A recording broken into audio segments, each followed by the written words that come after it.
To free Sergeant Bergdahl, says he doesn't need to know whether Bergdahl was in poor health or not. Joining us now, Republican Congressman Aaron Schock of Illinois. Congressman, thanks very much for coming in. Explain why you don't think it's necessary to know more about his health.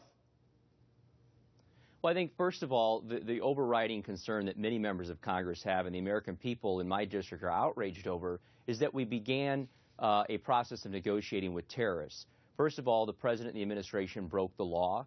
This is the National Defense Authorization Law that he signed just last year, that he agreed to with Congress, that there would be a 30-day period which he should notify Congress if and when they were thinking of releasing detainees from GITMO. Senator Dianne Feinstein, who has been a very outspoken critic of this deal, had been briefed by the administration for the last 2 years about potential transfers of these detainees and had not been convinced, nor had her Senate or her House colleagues on the Intelligence Committee. So the idea that the administration was thinking about transferring these detainees for several years, they knew the answer they were going to get from Congress. They knew the outrage not only by Congress but ultimately the American people there would be for swapping these folks. With regards to Sergeant Bergdahl's health, I would simply say we have a couple right now being held by the Taliban whose life is threatened. And we should take those threats very seriously, whether it's a man or woman in uniform or whether it's an average American citizen being held by the Taliban. But regardless of the threat against one's life, we have a history of a country of people who've been beaten, who've been tortured, and yes, sometimes killed by their captors. And the American government has always said, we're not going to get into negotiating with terrorists. And so I guess the question that begs is, if we trade 5 of some of the worst detainees we had at GITMO, mind you, the Obama administration has released over 200 detainees in the 5.5 years they've been there. If we're going to release these 5 for one man, what happens when they capture a group of tourists? What happens when they capture a U.S. congressman who's overseas? What will be the negotiating point?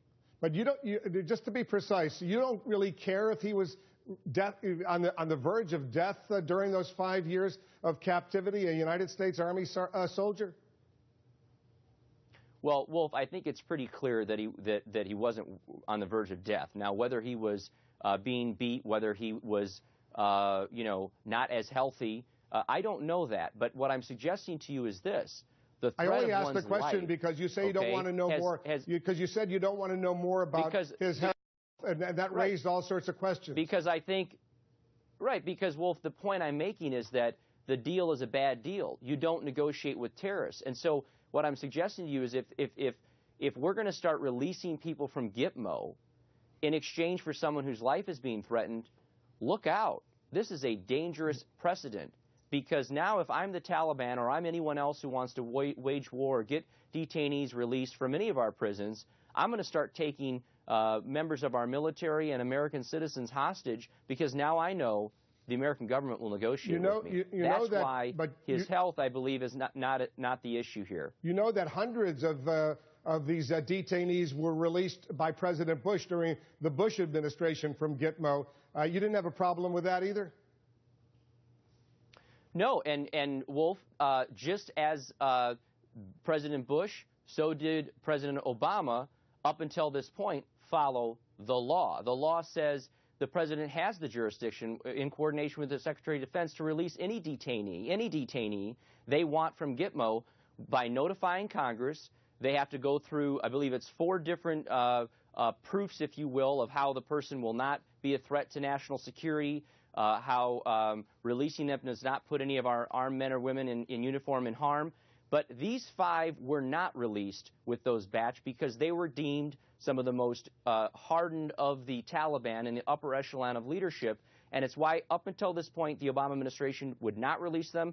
And it's why the Congress refused over the last 2 years under the leadership of Dianne Feinstein to sign off on any kind of swap of these 5. Here's the point that the White House makes. Yesterday, the Deputy National Security Advisor to the President was on this program. He said they only knew 3 days in advance where this would take place. They didn't know precisely until an hour before, and as you heard Barbara Starr say, they went in thinking it could be an ambush. They also feared that if word leaked, it's all irrelevant. If word leaked, it's all irrelevant, this sergeant could have been killed by the Taliban, and they didn't want him killed. It's all irrelevant. Why, telling us that, gee, we didn't know when the swap was going to take, it's irrelevant.